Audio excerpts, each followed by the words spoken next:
Jesus still turns water into wine. So why hasn't yours changed? And this is day 5. You keep changing the plan instead of committing to it. It's not that it's not working. You just don't stay with it.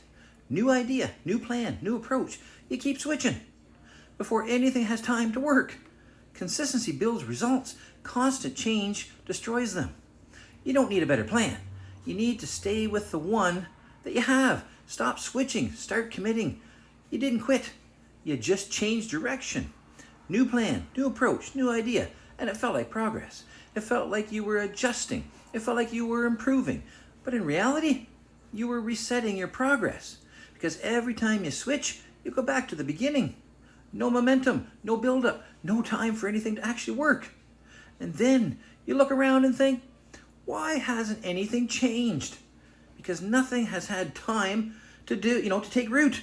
When Jesus Christ told them to fill the jars, he didn't give them multiple options. He didn't say, oh, try this for a bit and see how it feels. Switch it up if it gets hard. Find something that works better for you.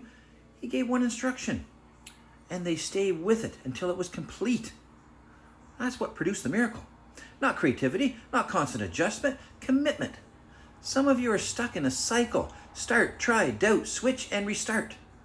And it feels like movement. But it's actually delay.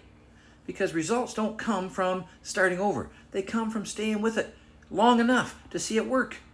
You don't need a new strategy. You don't need a better plan. You need to commit to what you already started. Because what you're doing might actually be working.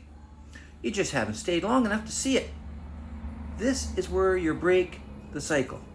No more switching, no more restarting, no more chasing something new. You stay, you commit, you follow through. And that's when things finally begin to change.